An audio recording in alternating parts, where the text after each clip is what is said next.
నమస్కారం. ఈరోజు technical indicator Bollinger band గురించి మాట్లాడదాం. దానికన్నా మాట్లాడే ముందు కొన్ని అసలు నేను ఏమేమి స్టాక్స్ తీసుకుంటున్నాను ఈ ఎగ్జాంపుల్స్ చెప్పడానికి కోసమని సెటప్ గురించి కూడా ట్రేడింగ్ వ్యూ సెటప్ ఎలా ఉంది నాది అనేది ఒకసారి చూపిస్తాను. నేను ట్రేడింగ్ వ్యూ సెటప్ నేను డే వ్యూలో వెళ్తున్నాను. నేను ఆ తర్వాత నిఫ్టీ 50, నిఫ్టీ నెక్స్ట్ 50 ఇవి మాత్రమే వాడుతున్నాను నేను. అంటే 100 స్టాకులు ఇవి వరుసగా. సో ఆల్ఫాబెటికల్ ఆర్డర్లో ఉన్నాయి. సో ర్యాండమ్గా మనం ఏదైనా తీసుకోవచ్చు. సో బోలింజర్ బ్యాండ్ కన్నా చెప్పే ముందు ఒకసారి అసలు మోస్ట్ ఆఫ్ అంటే మనకి ట్రేడింగ్ వ్యూలో కానీ స్టాటిస్టిక్స్ మనకు ఉండేటువంటి ఇండికేటర్స్ ఏవైతే ఉన్నాయో స్టాటిస్టిక్స్కి ఎక్కువగా వాడతాయి. లేదా బోలింజర్ బ్యాండ్ తీసుకున్నా, యావరేజెస్ తీసుకున్నా, లేకపోతే ఫిబొనాచి తీసుకున్నా కూడా స్టాటిస్టిక్స్ ఎక్కువ వాడతాయి. మీకు ఆల్రెడీ తెలిసే ఉంటుంది. ఇది తెలియని వాళ్ళ కోసం నేను ఒకసారి చెప్తున్నాను అనమాట.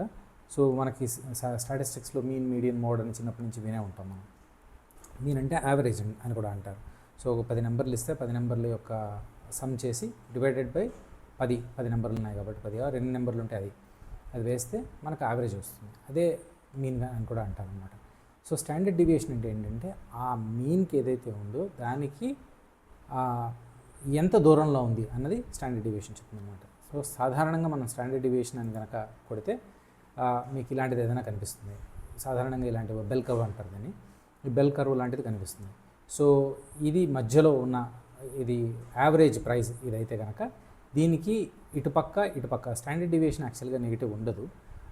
కానీ మీకు రైట్ సైడ్కి వెళుతూ ఉంటుంటే మనకి దీనికన్నా ఎక్కువ ఉన్నదని, ఈ యావరేజ్ కన్నా ఎక్కువ ఉందని, లెఫ్ట్ సైడ్కి వెళ్తే ఈ యావరేజ్ కన్నా తక్కువ ఉన్నదని లెక్క పెట్టుకోవచ్చు. సో స్టాండర్డ్ డీవియేషన్ 1 ఏదైతే ఉంటుందో, అంటే మనం సాధారణంగా ఏదైనా స్టాటిస్టిక్స్లో పెద్ద డేటా తీసుకుంటే కనుక 68% విత్ ఇన్ 1 స్టాండర్డ్ డీవియేషన్ అంటారు. అంటే దీనికి 1 ఇటువైపు 1 ఇటువైపు ఉన్నట్టు.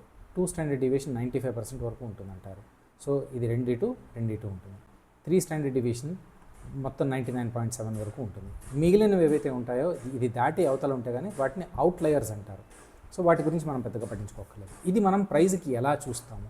సో ఇది మీరు చాలామందికి మీరు వినే ఉంటారు. 3 స్టాండర్డ్ డీవియేషన్ లెఫ్ట్ సైడ్ అంటే దానికన్నా తక్కువ ఉన్నది, ఎక్కువ ఉన్నది లెక్క పెట్టుకుంటే దీన్నే 6 సిగ్మా అని కూడా అంటారు. ఇది తగ్గించడానికి ప్రయత్నం చేస్తారనమాట. ఈ అవుట్లయర్స్ అన్ని తీసేయడానికి ప్రయత్నం చేస్తే ఆఫీస్లో స్టాండర్డైజేషన్ కానీ, ప్రొడక్షన్లో స్టాండర్డైజేషన్ కానీ, లేకపోతే ఏదైనా ఒక ప్రాసెస్లో స్టాండర్డైజేషన్ చేస్తే దాన్ని 6 సిగ్మా ఫాలో అవడం అంటే అదనమాట. ఇందులో ఈ స్టాటిస్టికల్ డేటాలో పెట్టడానికి కోసం ప్రయత్నం చేయడాన్ని 6 సిగ్మా అంటారు. ఇది ఇక్కడ పక్కన పెడితే ప్రైజ్లో మనకి ఎలా ఉపయోగపడుతుంది.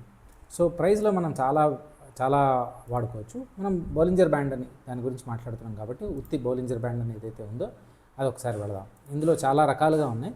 ఈ బోలింజర్ బ్యాండ్ ఇది తీసుకుంటే కనుక ఇది యావరేజ్ ప్రైస్. ఈ యావరేజ్ ఏ ప్రైజు అంటే ఇది సాధారణంగా యావరేజ్ మనకి సింపుల్ మూవింగ్ యావరేజ్ 20 అంటే 20 క్యాండిల్స్ 20 రోజులది యావరేజ్ ప్రైస్ ఇస్తుంది. నేను సింపుల్ మూవింగ్ యావరేజ్ కాకుండా నేను ఎక్స్పోనెన్షియల్ మూవింగ్ యావరేజ్ సాధారణంగా వాడతాను.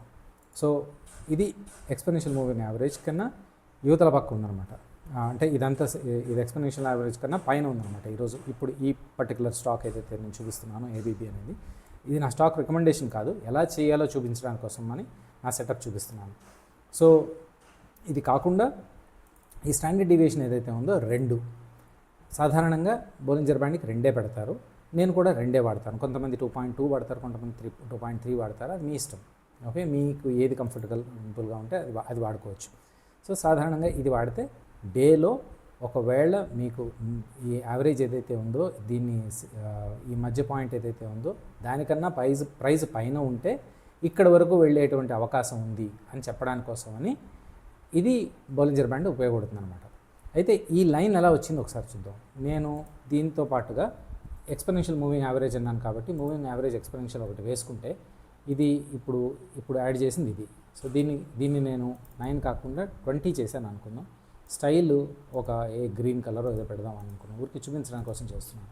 సో ఇది కనుక తీసేస్తే చూడండి అది సేమ్ లైన్ మీద ఉంది. అంటే ఇది ఎక్స్పోనెన్షియల్ మూవింగ్ యావరేజ్ 20 తీసుకుంటుంది అనమాట. బేసిక్గా అంతకన్నా ఎక్కువ ఏం తీసుకోదు. ఇది ఎక్స్పోనెన్షియల్ యావరేజ్ మూవింగ్ యావరేజ్ 20ని తీసుకుని అది బేస్ చేసుకుని దీనికన్నా ప్రైస్ పైన ఉంటే ఇది ఇక్కడ దాకా వెళ్ళేటువంటి అవకాశం ఉంది అని చెప్తోంది.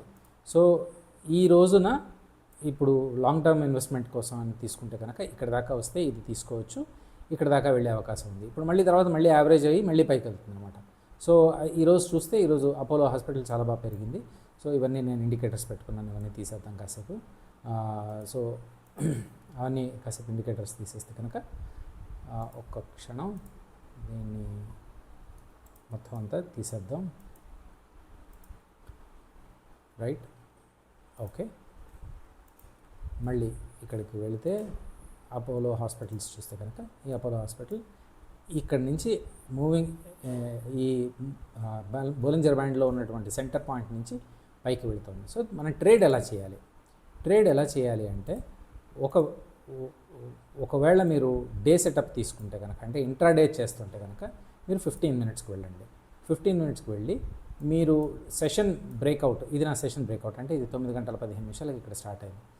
సో 9 గంటల 15 నిమిషాలకి ఈ యావరేజ్ లైన్ కన్నా పైన కనుక క్లోజ్ అయితే, ఇక్కడి నుంచి ఇలా పైకి వచ్చి క్లోజ్ అయినా ఇలాంటిది ఏదైనా కనిపిస్తే కనుక ఇది ఎంటర్ అవ్వచ్చు అని చెప్పడానికి మనకు స్కోప్ ఉందన్నమాట. ఇక్కడ ఎంటర్ అయితే ఈ పైన స్టాండర్డ్ డీవియేషన్ 2 ఎక్కడైతే ఉందో అక్కడ దాకా వెళ్ళేటువంటి అవకాశం ఉందన్నమాట. సో ఈరోజు ఓపెన్ అవ్వడమే ఇక్కడ ఓపెన్ అయింది, ఇక్కడి నుంచి ఇక్కడ దాకా వెళ్ళింది. సో దీంతో పాటుగా మీరు పివట్స్ యాడ్ చేసుకుంటే, స్టాండర్డ్ పివట్స్ కనుక యాడ్ చేసుకుంటే ఇప్పుడు మీకు పివట్స్ చెప్తుంది అనమాట, ఎక్కడ దాకా వెళ్ళవచ్చు అని చెప్తుంది అనమాట. సో ఇది ఇక్కడ స్టాండర్డ్ ఇక్కడ ఓపెన్ అయింది, మీకు సపోర్ట్లో ఓపెన్ అయింది. ఇది R1 దాకా వెళ్ళింది ఈరోజు, దాదాపుగా R1 దాకా వెళ్ళింది. ఎగ్జాక్ట్గా టచ్ అవ్వకపోవచ్చు, బట్ ఒక 10 రూపాయి అటు ఇటులో మనం చూసుకోవాలి. R2 దాకా వెళ్ళలేదు ఈరోజు. సో ఈ మధ్యలో ఇది చూస్తే కనుక ఒక్కొక్కసారి ఈ 2 డీవియేషన్ ఏదైతే ఉందో ఇది పైకి ఎక్కువగా ఉంది, ఇది కొంచెం తక్కువగా ఉంది. అంటే ఏంటంటే ఇక్కడ ప్రైస్ స్టేబుల్ అవుతోంది. 15 నిమిషాల క్యాండిల్లో ఇక్కడ ప్రైస్ స్టేబుల్ అవుతుంది కాబట్టి ఆ డీవియేషన్ ఏదైతే ఉందో, స్టాండర్డ్ డీవియేషన్ ఏదైతే ఉందో అది తగ్గుతుంది అనమాట. ఎప్పుడైతే ప్రైస్ పెరగట్టడం మొదలు పెడుతుందో ఇది పెరుగుతుంది, పైకి కానీ కిందకి కానీ. సో కిందకి పడుతుంటే కిందకి పెరుగుతుంది, పైకి పెరుగుతుంటే పైకి పెరుగుతుంది. ఈ డీవియేషన్ పెరుగుతుంది అంటే ర్యాలీ ఉన్నట్టు లెక్క. డీవియేషన్ ఎక్కడైతే తగ్గుతుందో అది సైడ్ వేస్ వెళుతున్నట్టు లెక్క. ఇక్కడ నుంచి ఇప్పుడు సైడ్ వేస్ వస్తుంది, మళ్ళీ రేపు ఉదయం ఇక్కడెక్కడైనా స్టార్ట్ అయితే కనుక మళ్ళీ ర్యాలీ వచ్చే అవకాశం ఉందన్నమాట. అది ఊరికే సింపుల్ ఎగ్జాంపుల్ చెప్తున్నాను. సేమ్ అలాగే మళ్ళీ ఏషియన్ పెయింట్స్ తీసుకున్నాం. ఏషియన్ పెయింట్స్ ఇక్కడ స్టార్ట్ అయింది, మనకి ఇక్కడ స్టార్ట్ అవ్వగానే ఫస్ట్ క్యాండిల్ దీనికన్నా కింద క్లోజ్ అయింది, సెకండ్ క్యాండిల్ దీనికన్నా పైన క్లోజ్ అయింది. దీనికన్నా ఇంకా పైకి వెళ్ళలేదు, ఇక్కడ విక్ ఉంది. R1 టచ్ అయింది. సో R1 టచ్ అయ్యి ఇంకా R2 దాకా వెళ్ళలేదు. అంటే ఈ తర్వాత ఇది ఏదైతే ఉందో ఈ కర్వ్ కూడా పడిపోయింది, అంటే స్టాండర్డ్ డీవియేషన్ పడిపోయింది, అంటే సైడ్ వేస్ వెళ్ళడం మొదలుపెట్టింది. ఎప్పుడైతే మనకి ఇలా కర్వ్ చిన్నదైపోతుందో, ఇక్కడ ఇంత పెద్దది కాస్తే చిన్నదైపోతుందో అప్పుడు మనకి సైడ్ వేస్ వెళుతున్నట్టు లెక్క. ఇప్పుడు క్లోజింగ్లో ఎక్కడ ఉంది, లాస్ట్ 15 నిమిషాల్లో కిందకి క్లోజ్ అయింది, అంటే ఇది మళ్ళీ ఇది సపోర్ట్ లైన్ అవుతుంది. గ్యారంటీ లేదు సపోర్ట్ తీసుకుంటుందని, బట్ ఇది సపోర్ట్ లైన్ అయ్యే అవకాశం ఉంది. సో ఓవరాల్ మార్కెట్ ఇది మనకి ఏషియన్ పెయింట్స్ పెద్దగా మార్పు ఏం లేదు. నిన్న ఎక్కడైతే క్లోజ్ అయిందో దాదాపుగా అక్కడ ఆ చుట్టుపక్కలే ఎక్కడో మళ్ళీ క్లోజ్ అయింది కాబట్టి అది ప్లస్లోనే ఉంది. బట్ యాక్చువల్గా అది నెగిటివ్ కింద లెక్క పెట్టుకోవచ్చు మనం. సేమ్ థింగ్ ఇంకొకటి తీసుకుందాం. ఇది యాక్సిస్ బ్యాంక్ తీసుకుంటే మనం మొదట్లో ఇక్కడ అంటే 11:30 వరకు కూడా ఇది బోలింజర్ బ్యాండ్ కన్నా కిందే ఉన్నట్టు లెక్క. ఈ మీన్ యావరేజ్ ఏదైతే ఉందో దానికన్నా కింద ఉన్నట్టు లెక్క కాబట్టి అది పెద్దగా మనం పట్టించుకోక్కర్లేదు. దీని తర్వాత ఈ క్లోజ్ అయింది కదా, ఇక్కడ మనం ఎంటర్ అయితే కనుక ఒక R1 వరకు వచ్చేటువంటి స్కోప్ ఉంది. ఇది యూజువల్గా ఇలా ఓపెన్ అయితే ఇక్కడ దాకా వస్తుంది. ఇది 100% యాక్యురేట్ అంటే చెప్పడం కష్టం. దీంతో పాటు ఇదొక్కటే చూడకూడదు, ఎప్పుడు కూడా ప్రైస్ యాక్షన్ ఫస్ట్ చూడాలి. మీరు ఏది చూసినా కూడా ముందు ప్రైస్ యాక్షన్ చూడాలి, తర్వాత వాల్యూమ్ చూసుకోవాలి. ఈ రెండు దాన్ని బట్టి తర్వాత మీకు హారిజాంటల్ లైన్స్, వర్టికల్ లైన్స్ అంటే మనకి ఎక్కడెక్కడ రెసిస్టెన్స్లు ఉన్నాయి, ఎక్కడ ట్రెండ్ మారుతుంది, ట్రెండ్ లైన్స్ అవి గీయడం రావాలి. ఇది వచ్చిన తర్వాతే మీరు ఏదైనా ఇలాంటి ఇండికేటర్లు పెట్టుకుంటే ఉపయోగపడుతుంది. So in summary Bollinger band ఉన్నది ఏమిటంటే ఈ లైన్ ఏదైతే ఉందో, మధ్యలో ఉన్న లైన్ ఏదైతే ఉందో ప్రైస్ పాయింట్, ఈ ప్రైస్ పాయింట్ నేను వాడేది ఎక్స్పెరిన్షియల్ మూవింగ్ యావరేజ్, మామూలుగా అందరూ వాడేది ఆర్ స్టాండర్డ్గా డిఫాల్ట్గా ఇచ్చేది సింపుల్ మూవింగ్ యావరేజ్. ఈ సింపుల్ మూవింగ్ యావరేజ్ లైన్ ఇది బ్లూ లైన్, ఆ తర్వాత అప్పర్ బ్యాండ్, లోవర్ బ్యాండ్, ఇది స్టాండర్డ్ డీవియేషన్ 2, కొంతమంది 2.2, 2.3 ఏదైనా అది వాడుకోవచ్చు మీ ఓపికను బట్టి, మీకున్న ఎక్స్పీరియన్స్ని బట్టి. కొంతమంది 1 వాడతారు, అది ఇక్కడ నుంచి ఇక్కడ దాకా వెళితే చాలు బయటకు వచ్చేస్తారు, అది కూడా మీ ఇష్టం. సో ఈ లైన్ కన్నా పైన ఉంటే కొనచ్చు, లైన్ కన్నా కింద ఉంటే కొనక్కర్లేదు, ఆర్ కొంటే మనకి సేఫ్ కాదు. సో డే దీంట్లో చూస్తే ఏంటంటే మనకి లాంగ్ టర్మ్ ఇన్వెస్ట్మెంట్కి ఉపయోగపడుతుందో లేదో చూడాలి. యాక్సిస్ బ్యాంకు 20 యావరేజ్ కన్నా కింద ఉంది కాబట్టి ఇది నేనైతే కొన్నాను, నా ఇన్వెస్ట్మెంట్లో ఇది ఉండదు. సో అదే వేరేది ఇంకోటి ఏదైనా తీసుకున్నాం, భారతీ ఎయిర్టెల్, ఇది కూడా అలాగే ఉంది. ఇది చూడండి, ఇది పైకి ఉంది, ఇది పైకి ఉంది కాబట్టి ఇది నేను కొనే అవకాశం ఉంది. ఒకవేళ కొంటే కనుక 20 ఈఎంఐ కన్నా పైకి ఉంది కాబట్టి ఇది కొనే అవకాశం ఉంది. వేరే ఈఎంఐస్ నేను ప్రైస్ యాక్షన్ అవన్నీ కూడా చూస్తాను. ఇప్పుడు ఉన్నదాని ప్రకారం చూస్తే ఇప్పుడు ఇక్కడ ఈ ట్రెండ్ లైన్ ప్రకారం ఇది ఇలాగా ఇక్కడి నుంచి ఇదిలా ఉంది, ఇది దాటి వెళితే కానీ కొన్నాను. సో ఒకవేళ కొంటే ఈ 38,320 దాటిన తర్వాతే కొంటాను నేను లాంగ్ టర్మ్ ఇన్వెస్ట్మెంట్కి. సో మీరు ముందు ప్రైస్ యాక్షన్ కూడా చూసుకోవాలి. ఇప్పుడు ఇది చూసారనుకుందాం, ఇందులో కరెక్ట్గా 20 ఈఎంఐ దాటి క్లోజ్ అయింది. మరి తీసుకోవచ్చా లేదా? మిగిలిన ఇండికేటర్లు, మిగిలిన ప్రైస్ యాక్షన్ చూస్తే కనుక ఇప్పుడు ఈ విధంగా చూస్తే ప్రైస్ యాక్షన్ ఇప్పుడు ప్రస్తుతానికైతే ఇది డౌనే ఉంది. సో ఇది దాటి పైకి వెళితే కానీ కొనడానికి దీనికైతే స్కోప్ లేదు. నేనైతే కొనను. తర్వాత మీ ఇష్టం, మీకు ఏమైనా వేరే ఇన్ఫర్మేషన్ వేరే రకంగా మీరు అనాలిసిస్ చేస్తే చేయవచ్చు కాక. అయితే డివెస్ ల్యాబ్స్ ఇప్పుడు ఇది చూసారు అంటే ఇప్పుడు ప్రస్తుతం ఉన్న దాంట్లో దీనికన్నా కిందకు వచ్చింది, అంటే 20 ఈఎంఐ కన్నా కిందకు వచ్చింది కాబట్టి ఇది నేను కొన్నాను. లాంగ్ టర్మ్కి చెప్తున్నాను. అదే డేలో చూసారనుకుందాం, ఇదే స్టాకు డేలో చూస్తే డే ట్రేడ్కి బాగా పనికొచ్చింది ఇది. సో ఇక్కడి నుంచి ఇక్కడ దాకా మంచి ర్యాలీ ఇచ్చింది. సో ఇది మీరు డే ట్రేడ్ చూసుకుంటే 15 నిమిషాల్లో చూసుకోండి. కొంతమంది 5 నిమిషాలు కూడా చూసుకుంటూ ఉంటారు, అది మీ ఇష్టం. నేను సాధారణంగా 15 నిమిషాలు చూస్తాను. ట్రేడ్ ఎంటర్ అవ్వడానికి ఫస్ట్ థింగ్ నాకు 15 నిమిషాలు కావాలి, లేకపోతే నేను చూడను.